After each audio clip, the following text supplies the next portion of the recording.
Il existe un secret qui a révolutionné notre perception de la Bible, un secret si troublant qu'il a été soigneusement dissimulé pendant des siècles, et celui qui l'a révélé n'était pas un théologien dissident, mais l'un des philosophes les plus brillants de l'histoire, Spinoza. Spinoza a découvert quelque chose qui a ébranlé les fondements même du christianisme, quelque chose qui prouve qu'une des figures les plus redoutées de la religion n'a jamais existé dans les textes originaux. Vous savez de quoi je parle? Cette figure que l'on nous a apprise à craindre depuis notre enfance, le grand adversaire, le tentateur éternel, Satan. Mais voici ce qu'on ne vous a jamais dit. Spinoza a prouvé, par la seule force de la logique pure et de l'analyse textuelle, que Satan n'apparaît nulle part dans les manuscrits originaux de la Bible hébraïque. 0 fois, et si cela est vrai, si la figure la plus redoutée du christianisme a été littéralement inventée, alors, qu'est-ce d'autre a été fabriqué? Qu'est-ce d'autre nous a-t-on caché? Respirez profondément, car ce que vous allez découvrir dans les prochaines minutes va bouleverser tout ce qu'on vous a enseigné sur la religion, la manipulation historique et le contrôle social. Vous êtes-vous déjà demandé pourquoi certaines vérités restent enfouies pendant si longtemps? Pourquoi certaines connaissances semblent délibérément occultées des masses? Spinoza a affronté cette réalité de plein fouet. En 1670, lorsqu'il a publié ses découvertes, il a été exclu de la communauté juive. Ses livres ont été brûlés publiquement. Il a été menacé de mort. Pourquoi? Parce qu'il a osé regarder les textes sacrés avec les yeux de la raison. Et ce qu'il a trouvé fut une révélation si explosive que même aujourd'hui, peu osent en parler ouvertement. Commençons par les bases. Lorsque vous prenez une Bible moderne et que vous lisez à propos de Satan, vous lisez une traduction, pas le texte original. Et traduire, c'est interpréter, c'est choisir des significations, c'est parfois créer des réalités qui n'existaient pas. Spinoza maîtrisait le hébreu couramment. Il n'avait pas besoin de se fier aux traductions. Il pouvait lire les textes originaux, mot à mot. Et c'est exactement ce qu'il a fait. Pendant des années, il a analysé chaque manuscrit ancien qu'il a pu trouver, chaque parchemin, chaque fragment, cherchant cette figure toute puissante du mal qui, soi-disant, terrorisait l'humanité depuis le début des temps. Et savez-vous ce qu'il a trouvé? Rien. Ce n'est pas qu'il a trouvé peu de références, ce n'est pas qu'il a trouvé des versions différentes de l'histoire. Il n'a tout simplement rien trouvé qui corresponde à la figure que nous connaissons sous le nom de Satan. Mais alors, d'où vient cette figure? Comment une entité aussi centrale au christianisme a-t-elle tout simplement apparu de nulle part? La réponse va vous surprendre et vous faire remettre en question tout ce que vous pensiez savoir sur le fonctionnement réel des religions. Dans les textes hébraïques originaux, le mot qui a ensuite été traduit par Satan est Ha-Satan. Et voici le premier choc. Ha-Satan n'est pas un nom propre. C'est un titre, une fonction. C'est comme dire l'opposant ou l'accusateur. Pas Satan, mais un Satan. N'importe quelle personne qui occupait le rôle de questionneur ou d'opposant dans une situation donnée. Imaginez découvrir que Batman n'est pas le nom d'un héros spécifique, mais simplement le terme désignant toute personne qui porte un costume de chauve-souris. C'est exactement la portée de la découverte de Spinoza. Mais attendez, c'est pire. Dans les rares endroits où Ha-Satan apparaît dans l'Ancien Testament, cette figure n'est pas présentée comme l'ennemi de Dieu. En fait, elle travaille pour Dieu. C'est un fonctionnaire céleste, une sorte de procureur divin. Dans le livre de Job, par exemple, Ha-Satan apparaît lors des réunions célestes comme l'un des fils de Dieu. Il n'est pas un rebelle. Il fait exactement le travail que Dieu lui a assigné. Tester la foi humaine. Sentez-vous le poids de cette révélation? La figure que l'on nous a appris à voir comme le grand ennemi de Dieu était en fait à son service. Alors, quand exactement l'accusateur est-il devenu Satan, le prince des ténèbres? Quand cette transformation s'est-elle produite? Et, plus important encore, pourquoi? Spinoza a retracé cette évolution à travers les siècles. Et ce qu'il a découvert, c'est un schéma délibéré de distorsion, une manipulation consciente des textes originaux. La transformation a commencé pendant la période de l'exil babylonien. Les Juifs, vivant dans une culture qui croyait en des dieux opposés, lumière contre ténèbres, bien contre mal, ont commencé à adapter leurs propres croyances à cette cosmologie dualiste. Mais même ainsi, dans les textes hébraïques, Ha-Satan restait une fonction et non une entité, spécifique se révoltant contre Dieu. La véritable explosion de la figure satanique s'est produite beaucoup plus tard. Pendant la période hellénistique, lorsque les cultures grecques et juives se sont mélangées, c'est à ce moment-là que les textes apocalyptiques ont commencé à apparaître, et voici où l'histoire devient vraiment troublante.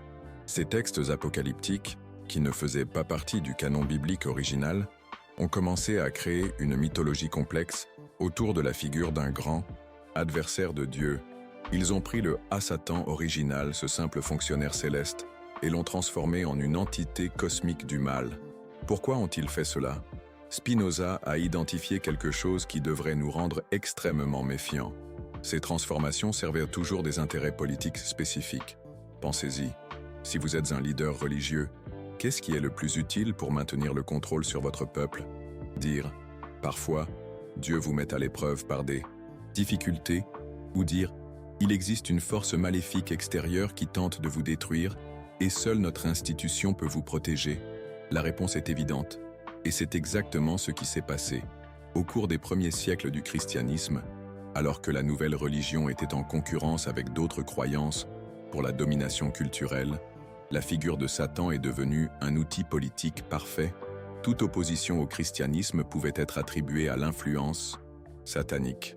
Toute remise en question de l'autorité religieuse était l'œuvre du démon. Toute connaissance qui menaçait le pouvoir de l'Église était une tentation diabolique. Et voici ce qui a le plus impressionné Spinoza.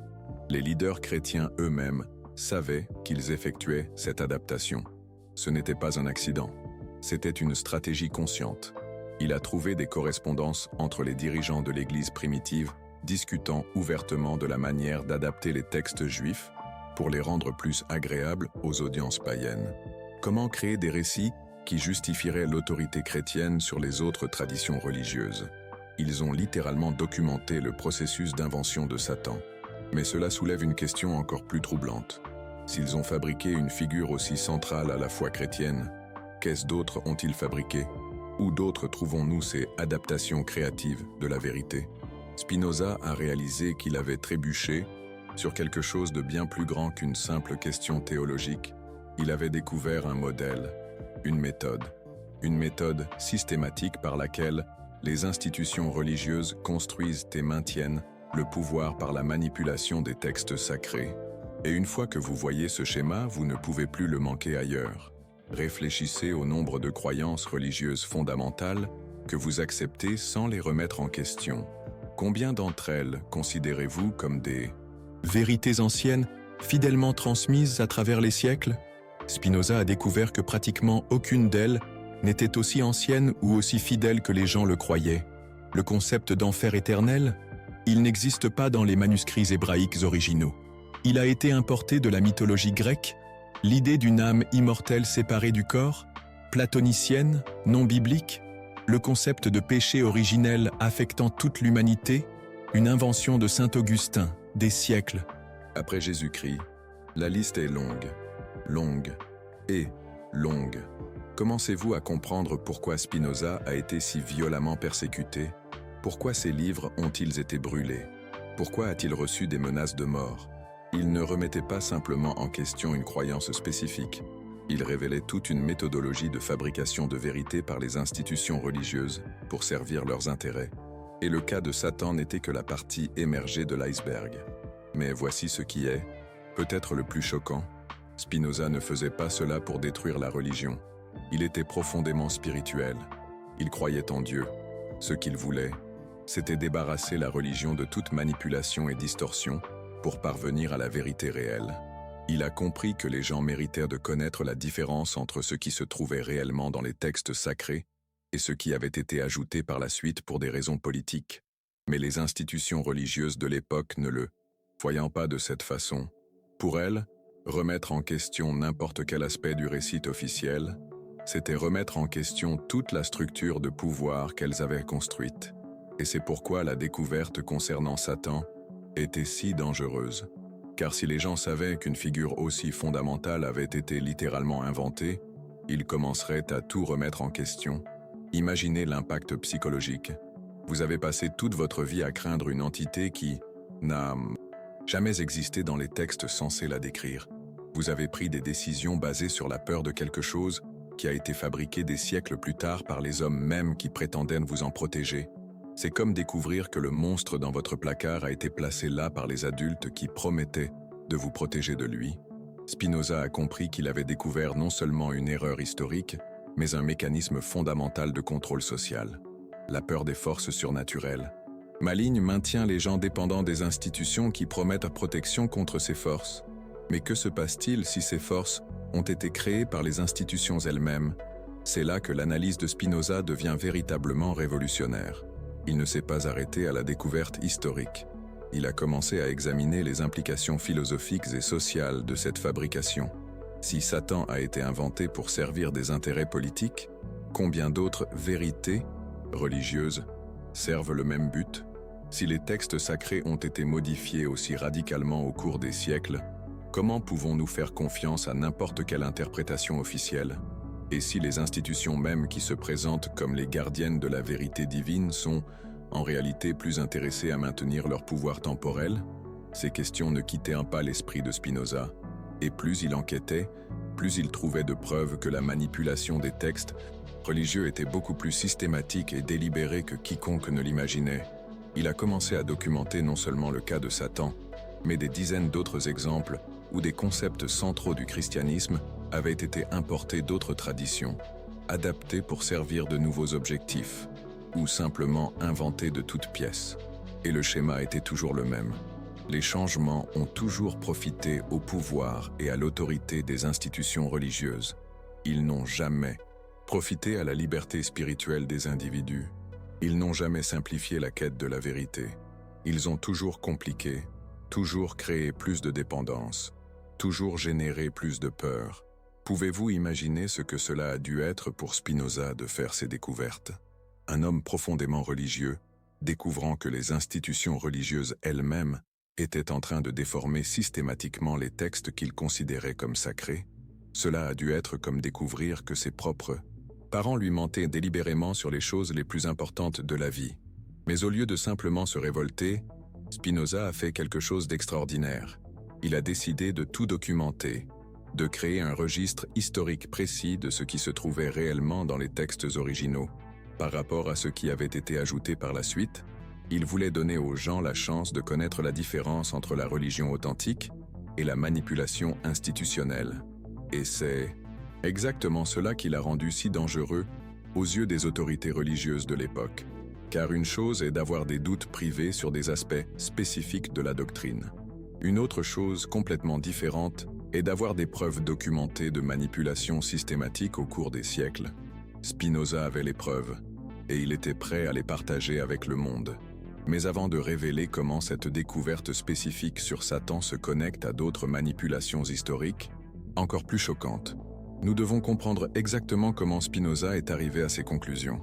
Parce que la méthode qu'il a utilisée est aussi révolutionnaire que les découvertes qu'il a faites. Et une fois que vous apprenez cette méthode, vous pouvez l'appliquer pour découvrir d'autres vérités qui vous sont délibérément cachées. La méthode de Spinoza était simple en apparence, mais dévastatrice dans son application.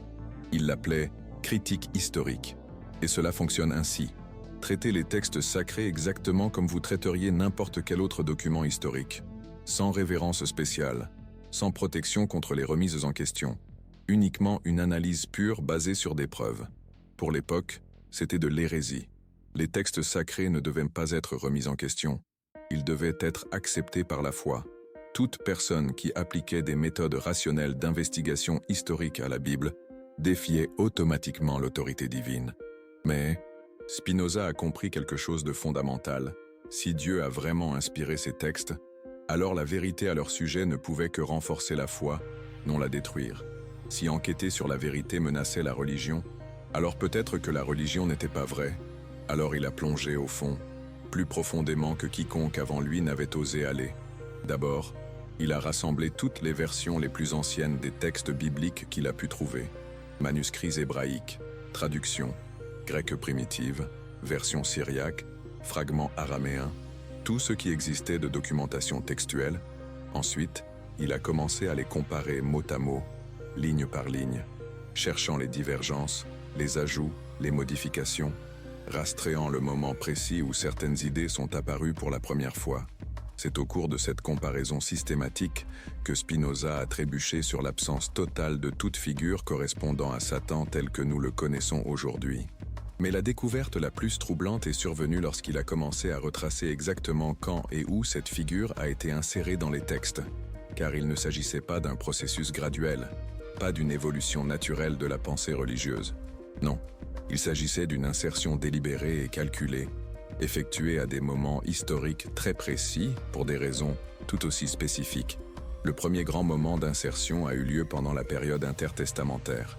Entre la fin de l'Ancien Testament et le début du Nouveau, une période d'environ 400 ans, où il n'y a pas de texte biblique canonique, mais il existe des textes, des dizaines, des livres apocalyptiques, de la littérature intertestamentaire, des textes qui n'ont pas été intégrés à la Bible officielle, mais qui ont profondément influencé la pensée religieuse de l'époque. Et c'est dans ces textes que Spinoza a trouvé la véritable origine de Satan, tel que nous le concevons.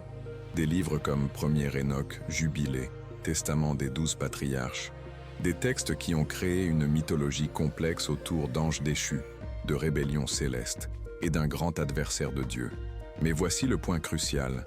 Ces textes ont été écrits pendant des périodes de pression politique et sociale intense sur le peuple juif. Occupation étrangère, persécution religieuse, menace d'extinction culturelle. Spinoza a compris que ce n'était pas une coïncidence. Lorsque les gens sont sous pression extérieure, ils cherchent naturellement des explications à leurs souffrances qui ne remettent pas en question leur propre cosmologie. Il est plus facile d'accepter que vous souffrez parce que des forces cosmiques du mal vous attaquent, que d'accepter que peut-être vos propres croyances et structures sociales doivent être repensées. Satan dans la littérature intertestamentaire était, essentiellement, une soupape de sécurité psychologique, une façon d'expliquer la souffrance sans remettre en question Dieu ou les autorités religieuses. Mais cela n'explique toujours pas comment cette figure est arrivée jusqu'au christianisme moderne. Comment une création de la littérature apocalyptique juive est devenue centrale pour une religion complètement différente? La réponse se trouve dans les premiers siècles du christianisme, et elle implique l'une des manipulations historiques les plus calculées que Spinoza ait jamais documentées.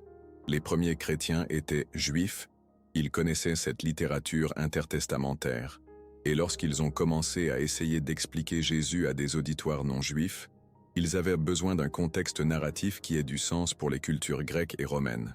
Les cultures grecques et romaines avaient déjà des traditions de conflits cosmiques entre des forces opposées. Des titans contre des dieux, la lumière contre les ténèbres, l'ordre contre le chaos. Alors, les premiers évangélistes chrétiens ont fait quelque chose de génial d'un point de vue marketing. Ils ont pris la figure satanique de la littérature intertestamentaire et l'ont remaniée pour les audiences païennes. Jésus n'était pas seulement un messie juif. Il était le héros cosmique dans la bataille finale contre le mal personnifié. Le christianisme n'était pas seulement une autre secte juive, c'était l'unique défense de l'humanité contre des forces surnaturelles de destruction. Et ça a marché. Ça a si bien marché que ce récit est devenu central pour tout le christianisme ultérieur. Mais voici ce que Spinoza a découvert et qui devrait nous laisser absolument perturbés. Les évangélistes eux-mêmes savaient qu'ils faisaient de cette adaptation. Il a trouvé des lettres entre les leaders chrétiens primitifs, discutant explicitement de la façon de traduire les concepts juifs pour les mentalités grecques, comment rendre le message chrétien plus vendible pour différentes cultures. Il traitait littéralement la théologie comme une campagne de marketing, et Satan était l'un des produits les plus réussis de cette campagne. Pensez à l'ironie. La figure que l'on nous a appris à voir comme le père du mensonge a été elle-même créée par un mensonge délibéré, une distorsion calculée de la vérité historique pour servir des objectifs évangéliques. Mais la manipulation ne s'est pas arrêtée là. Au fur et à mesure que le christianisme gagnait du pouvoir politique, la figure de Satan est devenue encore plus utile. Pendant la période de la conversion de l'Empire romain au christianisme, toute religion concurrente pouvait être facilement diabolisée. Littéralement, ces dieux étaient des démons. Ces rituels étaient de l'adoration satanique. Ces fidèles étaient des serviteurs des ténèbres. Il n'était pas nécessaire de débattre de théologie ou de philosophie. Il suffisait de dire que toutes les autres traditions religieuses étaient d'influence diabolique. Spinoza a documenté des dizaines de cas où des leaders chrétiens ont utilisé exactement cette stratégie pour éliminer la concurrence religieuse. Et dans chaque cas, la figure de Satan était fondamentale pour justifier la destruction d'autres traditions.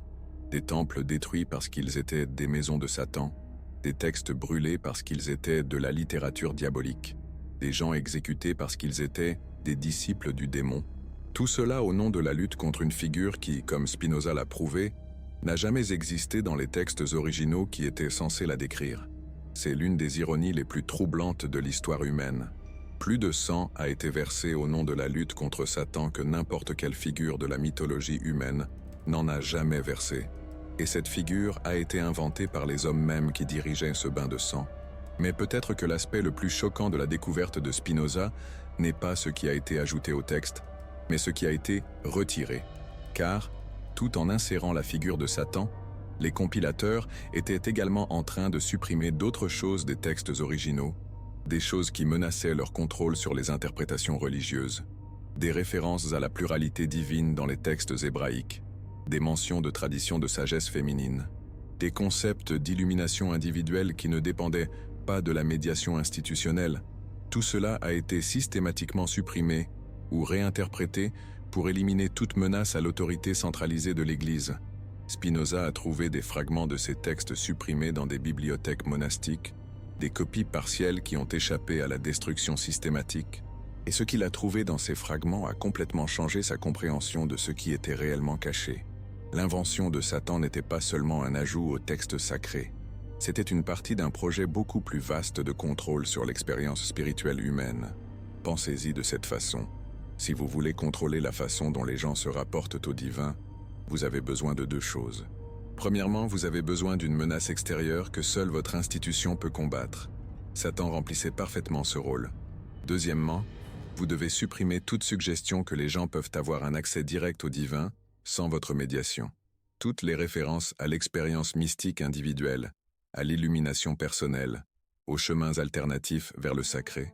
Et c'est exactement ce que Spinoza a trouvé des preuves de ce qui s'est passé, une découverte qui allait bouleverser le monde. Mais voici ce qui l'a le plus impressionné. Le processus n'était ni accidentel ni chaotique. Il était systématique, planifié, exécuté sur des siècles avec une constance impressionnante.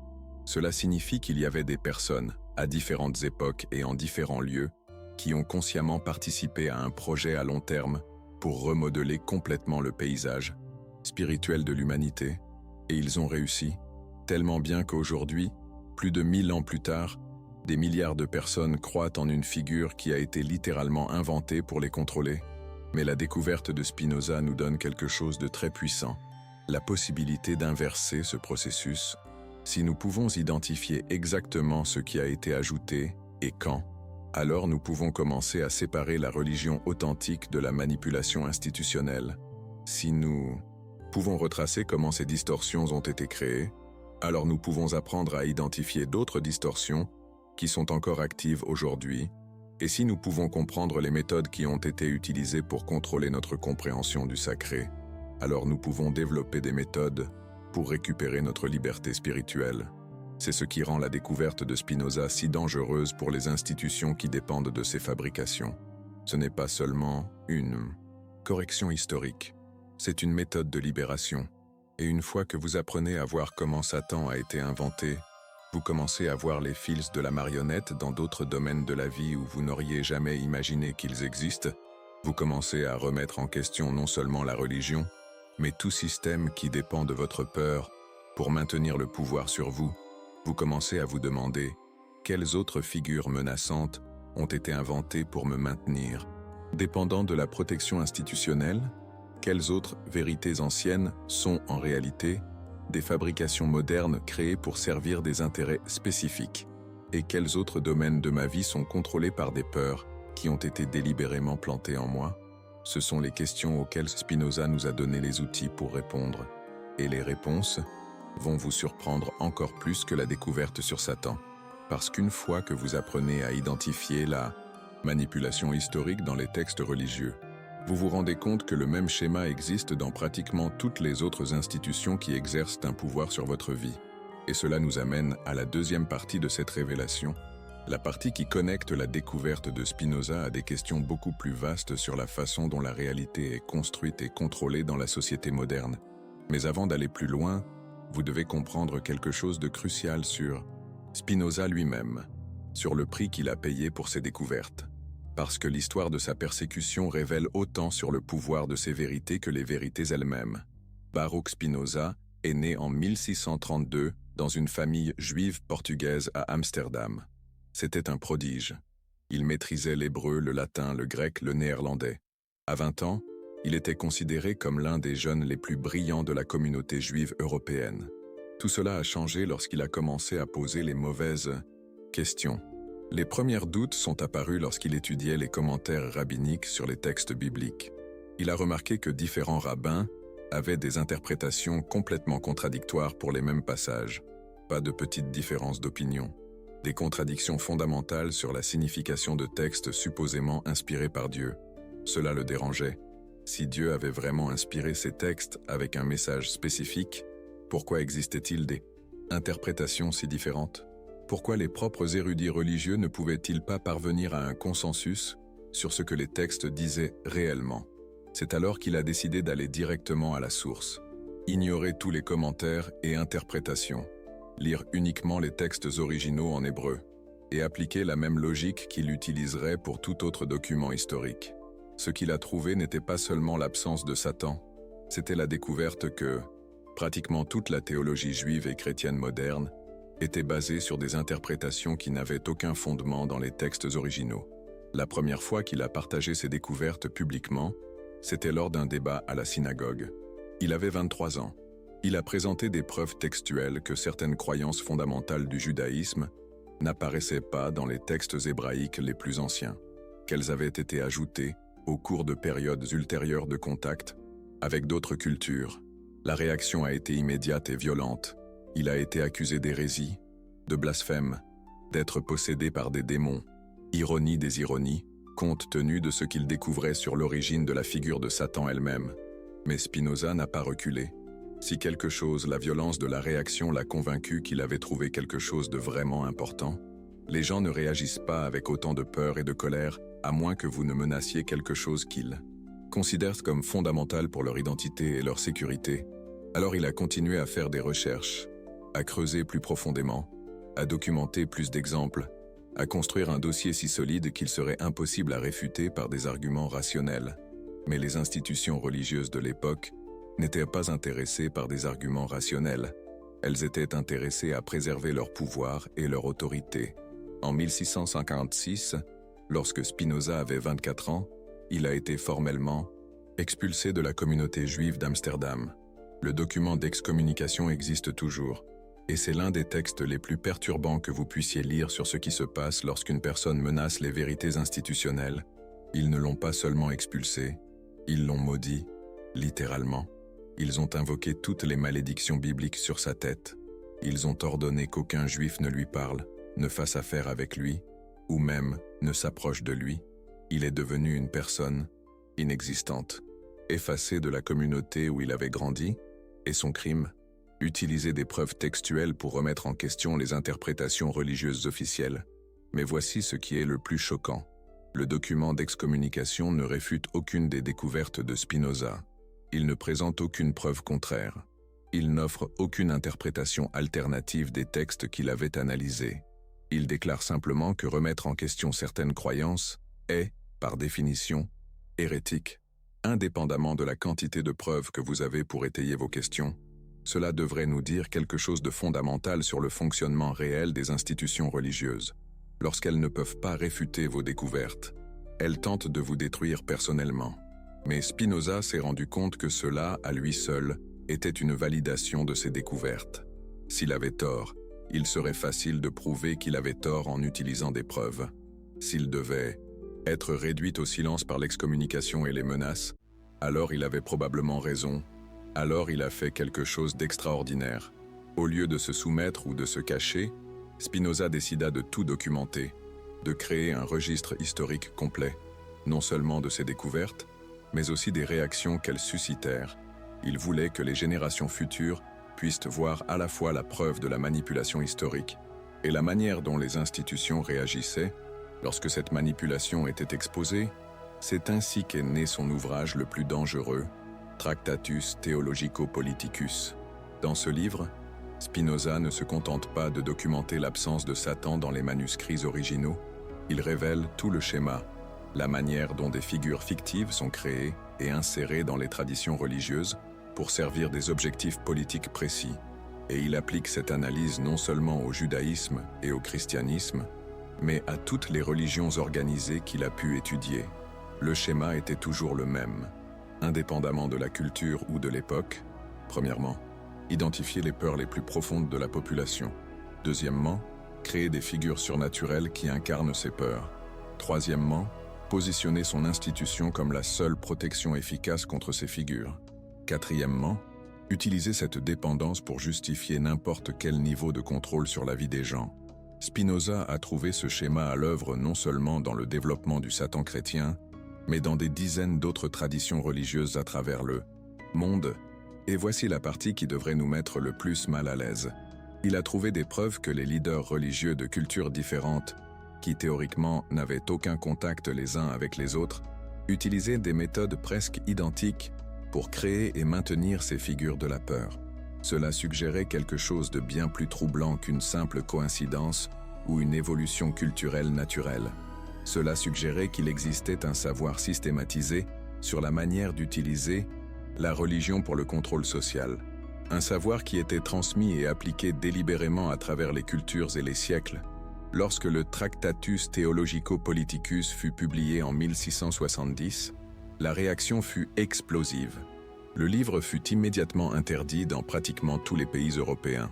Des exemplaires furent brûlés publiquement. Toute personne trouvée en possession du livre risquait la prison.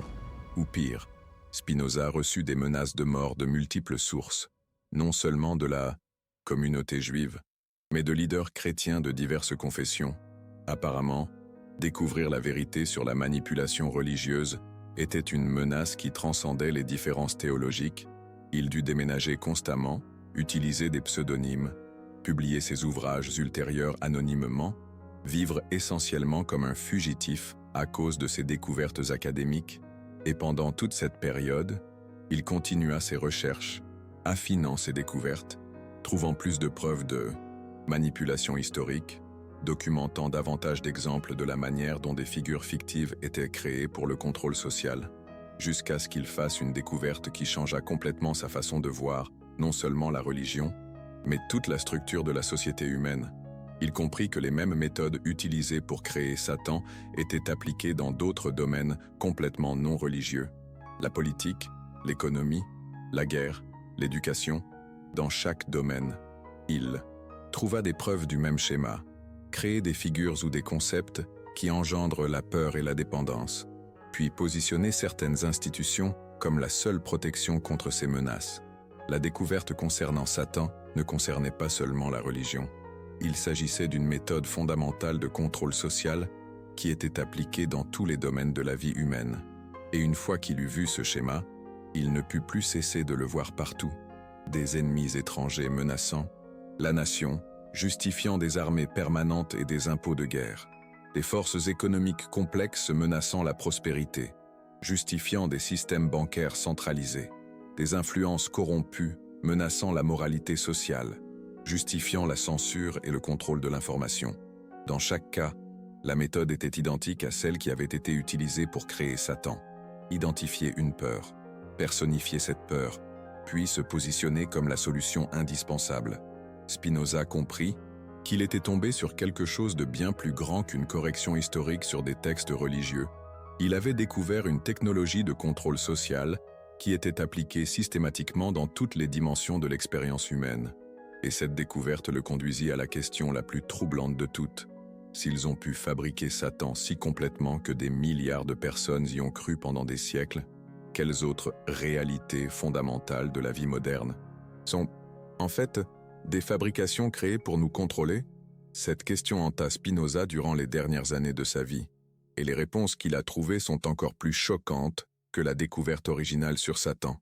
Parce que si vous appliquez la méthode de Spinoza pour analyser les institutions modernes, vous commencez à voir le même schéma de fabrication de figures de la peur dans pratiquement tous les aspects de la vie contemporaine. Et cela nous mène directement à la deuxième partie de cette révélation, la partie qui relie les découvertes historiques de Spinoza à la réalité que nous vivons aujourd'hui, la partie qui révèle comment les mêmes méthodes utilisées pour inventer Satan continuent d'être utilisées pour inventer les peurs qui contrôlent votre vie moderne. Êtes-vous prêt à découvrir quels aspects de votre réalité actuelle sont aussi fabriqués que le Satan des textes bibliques? Parce qu'une fois que vous voyez le schéma, vous ne pouvez plus cesser de le voir. Et cela change complètement la façon dont vous comprenez non seulement la religion, mais la politique, l'économie, les médias, l'éducation, et pratiquement toutes les autres institutions qui exercent un pouvoir sur votre vie. Les découvertes de Spinoza nous ont donné les outils pour identifier la fabrication institutionnelle dans n'importe quel domaine. Et lorsque nous appliquons ces outils au monde moderne, les révélations sont encore plus troublantes que la découverte sur Satan. Voulez-vous savoir quelles sont ces révélations? Êtes-vous prêt à découvrir combien de vos croyances fondamentales sur la réalité moderne sont aussi artificielles que la figure de Satan dans les textes bibliques? Parce que ce qui va suivre va ébranler non seulement votre compréhension de l'histoire religieuse, mais de la nature même de la réalité dans laquelle vous vivez aujourd'hui. La première chose que vous devez comprendre, c'est que les méthodes que Spinoza a découvertes n'ont pas disparu avec l'époque médiévale. Elles ont évolué, elles se sont sophistiquées, elles se sont adaptées au nouveau temps. Et aujourd'hui, au XXIe siècle, elles sont appliquées avec une précision et une efficacité qui ferait passer les anciens manipulateurs religieux pour des amateurs. Commençons par un exemple qui va vous faire remettre en question tout ce que vous croyez savoir sur l'économie moderne. Avez-vous déjà pris le temps d'analyser d'où vient réellement le concept d'inflation? Je ne parle pas du phénomène économique en lui-même. Je vous parle de la manière dont ce concept vous est présenté, comme une force mystérieuse, presque surnaturelle, qui plane sur l'économie comme une menace constante. Appliquons la méthode de Spinoza ici, traiter le récit officiel sur l'inflation exactement comme il a traité les textes bibliques, sans révérence particulière, uniquement une analyse basée sur des preuves. Que découvrez-vous? Premièrement, vous découvrez que l'inflation, en tant que concept, unifié et relativement moderne. Avant le XXe siècle, il existait des augmentations de prix localisées, des pénuries temporaires, des fluctuations régionales. Mais il n'existait pas cette entité unique et menaçante appelée inflation, qui, soi-disant, attaquait des économies entières simultanément. Deuxièmement, vous découvrez que les économistes eux-mêmes qui ont créé ce concept travaillaient pour des institutions qui bénéficiaient directement de la peur qu'ils généraient.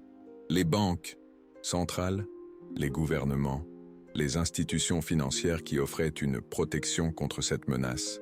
Troisièmement, vous découvrez que beaucoup des causes attribuées à l'inflation sont, en réalité, des décisions conscientes prises par ces mêmes institutions. Impression monétaire, manipulation des taux d'intérêt, politique créant une pénurie artificielle. Vous voyez le schéma? C'est exactement le même que celui que Spinoza a trouvé dans la création de Satan. Créer une menace.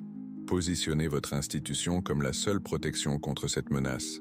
Utilisez la peur générée pour justifier n'importe quel niveau de contrôle sur la vie des gens.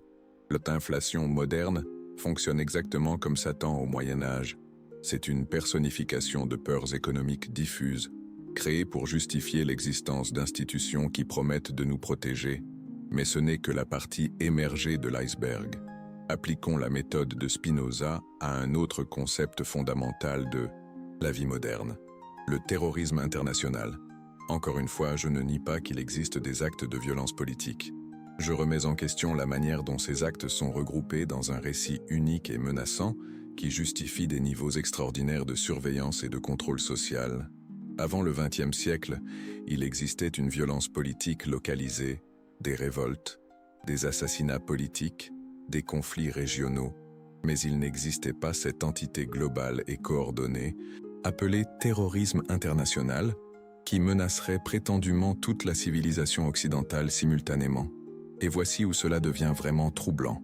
Lorsque vous retracez l'origine de ce récit, vous découvrez qu'il a été consciemment construit par des agences gouvernementales et de renseignement qui bénéficient directement de la peur qu'il génère. Des documents déclassifiés montrent des discussions explicites sur la manière de reconditionner des actes isolés de violence politique en une menace existentielle unique qui justifierait des budgets militaires élargis, une législation de surveillance et des interventions internationales. Exactement comme les premiers chrétiens ont discuté de la manière de reconditionner le Hasatan juif en une menace cosmique qui justifierait l'autorité chrétienne sur d'autres traditions religieuses. La méthode est identique. Seules les institutions bénéficiaires ont changé. Mais l'exemple le plus choquant peut être de fabrication moderne. Utilisant les méthodes découvertes par Spinoza est quelque chose qui vous affecte directement tous les jours. Le concept de désinformation, réfléchissez-y attentivement. Avant l'ère d'Internet, il existait le mensonge, la propagande, l'erreur factuelle, l'interprétation biaisée. Mais il n'existait pas cette entité unifiée et menaçante appelée désinformation, qui infecterait prétendument toute la société comme un virus. Et qui définit exactement ce qu'est la désinformation? Les mêmes institutions, gouvernementales, médiatiques, technologiques, qui bénéficient du contrôle du flux d'informations. Vous voyez comment cela reproduit exactement le modèle satanique que Spinoza a découvert. Créer une menace diffuse mais terrifiante. Positionnez vos institutions comme la seule source de protection fiable. Utilisez la peur générée pour justifier la censure, le contrôle du récit et l'élimination des voies alternatives. La désinformation fonctionne comme Satan dans le monde numérique. C'est une personnification des peurs concernant la confusion et le chaos informationnel, créée pour justifier des niveaux extraordinaires de contrôle sur ce que vous pouvez savoir, penser et dire. Et voici ce qui devrait vous laisser absolument perturbé. Les institutions qui prétendent combattre la désinformation sont souvent les mêmes que celles qui ont des antécédents documentés de diffusion de fausses informations lorsque cela sert leurs intérêts. Le gouvernement américain, mentant sur les armes de destruction massive en Irak, des entreprises pharmaceutiques cachant les effets secondaires des médicaments, des sociétés de médias promouvant des récits qui se sont ensuite avérés complètement faux. Mais lorsque ces mêmes institutions définissent ce qu'est la désinformation, nous devrions prétendument leur faire confiance sans poser de questions. C'est exactement la même logique qui a permis à l'Église médiévale de brûler des personnes pour sorcellerie tout en prétendant protéger la société des forces maléfiques surnaturelles. Spinoza reconnaîtrait immédiatement ce schéma et serait horrifié par la sophistication qu'il a acquise. Mais allons plus loin, car il existe un aspect des découvertes de Spinoza que la plupart des gens ne comprennent pas complètement. Il n'a pas seulement découvert que Satan avait été inventé, il a découvert que la méthodologie même de créer des figures de la peur est une technologie, un ensemble de techniques qui peuvent être appliquées systématiquement pour contrôler les populations humaines. Et cette technologie a été affinée au cours des siècles jusqu'à devenir une science précise. Aujourd'hui, il existe des think tanks, des consultants et des départements gouvernementaux entiers dédiés à l'application industrielle de ces méthodes. Ils étudient la psychologie des masses, les neurosciences comportementales, l'analyse des mégadonnées sur les peurs et les angoisses des populations, et ils utilisent ces connaissances pour créer des figures de la peur personnalisées pour des démographies spécifiques, des changements climatiques catastrophiques pour les populations soucieuses de l'environnement, un effondrement économique imminent pour les populations ayant des angoisses financières, le déclin moral de la société pour les populations aux valeurs traditionnelles, l'obsolescence technologique pour les populations qui dépendent de leur carrière. Chacun de ces récits suit exactement la même formule que Spinoza a découverte dans la création de Satan. Identifier une peur spécifique de la population cible, personnifier cette peur en une menace existentielle, positionner certaines institutions comme la seule protection efficace, utiliser la dépendance qui en résulte pour justifier des niveaux extraordinaires de contrôle. La différence est qu'aujourd'hui, ils peuvent le faire avec une précision laser, ciblant des sous-groupes spécifiques de la population, en utilisant des algorithmes qui, analysant leurs données personnelles, pour identifier exactement quelles peurs auront le plus grand impact psychologique sur vous individuellement. C'est Satan personnalisé, créé spécifiquement pour vos angoisses particulières. Et cela fonctionne si bien que la plupart des gens ne se rendent même pas compte que cela se produit. Vous croyez que vos inquiétudes concernant l'avenir sont naturelles et rationnelles. En réalité, beaucoup d'entre elles ont été soigneusement cultivées en utilisant des techniques directement dérivées des méthodes qui ont créé Satan. Mais voici ce qui est peut-être le plus troublant. Spinoza a découvert que ce processus ne s'arrête pas à la création de peurs externes. La méthode la plus sophistiquée de contrôle consiste à vous faire croire que le problème lui-même est en vous. Dans le cas de Satan, cela s'est manifesté par le concept de péché originel.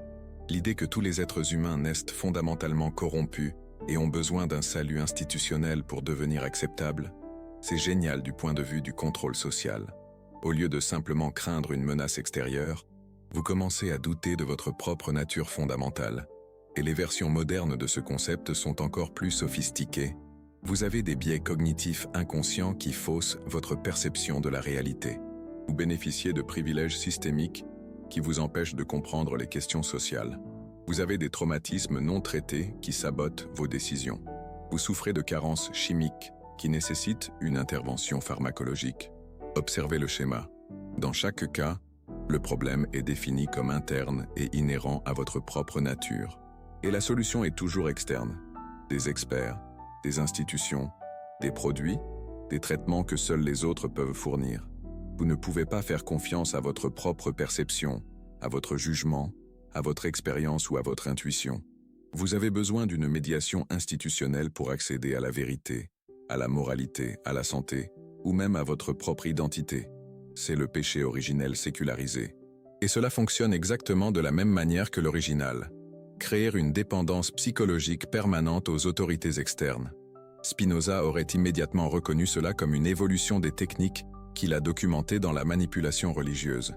Mais l'aspect peut-être le plus choquant des découvertes de Spinoza est qu'il a trouvé des preuves que les créateurs même de ces figures de la peur savaient qu'ils fabriquaient des mensonges. Ce n'étaient pas des personnes sincèrement dans l'erreur. C'étaient des manipulateurs conscients qui comprenaient exactement ce qu'ils faisaient. Et lorsque nous appliquons cette lentille aux institutions modernes, nous trouvons le même schéma. Des documents internes des entreprises de tabac montrant qu'elles savaient que leurs produits causaient le cancer des décennies avant de l'admettre publiquement. Des mémos internes des entreprises de combustibles fossiles montrant qu'elles étaient au courant du changement climatique des décennies avant de commencer à financer le négationnisme climatique. Des archives déclassifiées d'agences gouvernementales montrant qu'elles savaient que certaines menaces qu'elles promouvaient étaient exagérées ou fabriquées. Le schéma est cohérent à travers les siècles. Les personnes qui créent des figures de la peur savent qu'elles créent des figures de la peur. Ce n'est pas de l'ignorance. Ce n'est pas une erreur honnête. C'est une manipulation consciente et calculée, exactement comme Spinoza l'a découvert au sujet des créateurs de Satan. Cela signifie que nous vivons dans une réalité où des institutions puissantes fabriquent consciemment des menaces pour maintenir leur pouvoir sur nous. Et elles le font en utilisant des méthodes directement dérivées des techniques que Spinoza a documentées dans la création de Satan. La question que cela soulève est troublante. Si elles peuvent fabriquer Satan si complètement que des milliards de personnes y ont cru pendant des siècles, quelles autres figures ou concepts fondamentaux de notre réalité sont également fabriqués? Combien des choses que vous craignez sont réelles? Combien sont des créations conscientes d'institutions qui profitent de votre peur? Combien de vos croyances sur ce qui est vrai, nécessaire ou inévitable sont basées sur des fabrications aussi sophistiquées que le Satan que Spinoza a exposé? Et peut-être plus importante encore, une fois que vous pouvez voir le schéma, que faites-vous de cette connaissance? Spinoza a été confronté à cette question exacte. Après avoir découvert la vérité sur la manipulation religieuse, il a dû décider comment vivre avec cette connaissance. Il aurait pu devenir cynique. Il aurait pu utiliser ses découvertes pour manipuler les autres. Il aurait pu se retirer complètement de la société. Au lieu de cela, il a choisi une voie différente. Il a décidé que la réponse à la manipulation institutionnelle n'était plus la manipulation. C'était la liberté individuelle par la connaissance. Si les gens savaient comment identifier la fabrication, ils pourraient s'en libérer. Si les gens comprenaient les méthodes utilisées pour les contrôler, ils pourraient développer une immunité psychologique contre ces méthodes. Si les gens pouvaient distinguer entre les peurs réelles et les peurs fabriquées, ils pourraient prendre des décisions basées sur la réalité plutôt que sur la manipulation. Cela a été la véritable révolution de Spinoza. Non seulement exposer des manipulations spécifiques, mais apprendre aux gens à identifier la manipulation en général. Et cela nous amène à l'aspect le plus puissant de ces découvertes. Elles nous donnent une méthode pour retrouver notre liberté mentale. La méthode est simple, mais exige du courage. Premièrement, remettez en question toute narration qui génère de la peur et profite à des institutions spécifiques. Deuxièmement, recherchez des preuves historiques de l'apparition de cette narration et de ceux qui ont bénéficié de sa création. Troisièmement, examinez s'il existe des interprétations alternatives des mêmes données qui ne nécessitent pas les solutions que ces institutions proposent. Quatrièmement, demandez-vous, si je ne craignais pas cela, quelles décisions différentes prendrais-je concernant ma vie?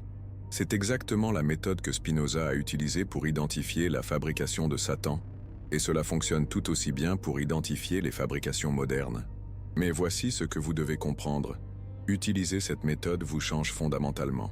Une fois que vous apprenez à voir la fabrication institutionnelle, vous ne pouvez plus vous empêcher de la voir.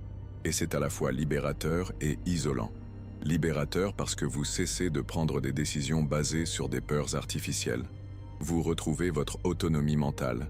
Vous développez la confiance en votre propre capacité à évaluer la réalité. Isolant parce que la plupart des gens autour de vous fonctionnent encore dans les fabrications que vous avez apprises à identifier. Vos conversations deviennent superficielles. Leurs peurs semblent artificielles. Leurs inquiétudes semblent fabriquées. C'est exactement l'isolement que Spinoza a connu après ses découvertes sur la religion. Mais il a réalisé quelque chose de fondamental. L'alternative, vivre dans l'ignorance de la manipulation consciente, était bien pire que l'isolement de la vérité. Car l'ignorance n'est pas vraiment une béatitude lorsqu'elle vous conduit à prendre des décisions qui nuisent à votre propre vie, basées sur des fabrications créées pour vous contrôler. Spinoza découvrit que connaître la vérité, même douloureuse, était toujours préférable à être contrôlé par des mensonges, même réconfortants. Cela nous amène à une question cruciale. Que faites-vous de cette connaissance? Vous pouvez choisir d'ignorer ce que vous avez appris, de retourner à l'acceptation passive des récits officiels, sans aucun questionnement, de continuer à prendre des décisions basées sur des peurs que vous savez désormais, en partie ou totalement, fabriquées, ou vous pouvez choisir le chemin de Spinoza, utiliser cette connaissance pour développer votre discernement, apprendre à distinguer entre menaces réelles et menaces fabriquées, prendre des décisions basées sur des preuves, et non sur la manipulation. Le premier chemin est plus facile à court terme. Le second est plus libérateur à long terme. Mais il existe une troisième option que Spinoza n'avait pas. Vous pouvez utiliser cette connaissance pour aider les autres à développer cette même liberté mentale. Car la découverte de Spinoza concernant Satan ne fut pas seulement une correction historique, ce fut une démonstration que n'importe qui peut apprendre à identifier la fabrication institutionnelle. Vous n'avez pas besoin d'être un brillant philosophe ou un académicien spécialisé. Il vous suffit d'être disposé à appliquer le même scepticisme rationnel aux récits officiels que vous appliqueriez à toute autre affirmation extraordinaire. Et une fois que vous développez cette compétence, vous pouvez la transmettre aux autres. Chaque personne qui apprend à identifier la fabrication devient plus difficile à contrôler par la peur artificielle. Chaque personne qui développe une immunité psychologique contre la manipulation institutionnelle réduit le pouvoir de ces institutions sur l'ensemble de la société. C'est une forme de résistance qui ne nécessite ni violence, ni protestation, ni confrontation directe, seulement une connaissance appliquée, consistamment. Spinoza comprit que c'était la révolution la plus puissante possible. Non pas changer directement les institutions, mais rendre les gens immunes aux méthodes que ces institutions utilisent pour les contrôler. Et aujourd'hui, plus de 300 ans plus tard, cette révolution est encore possible. Elle est encore nécessaire et elle est encore efficace. Parce que les méthodes fondamentales de contrôle par la peur n'ont pas changé depuis que Satan a été fabriqué. Elles se sont seulement sophistiquées. Mais les méthodes pour identifier et résister à ces contrôles se sont également sophistiquées.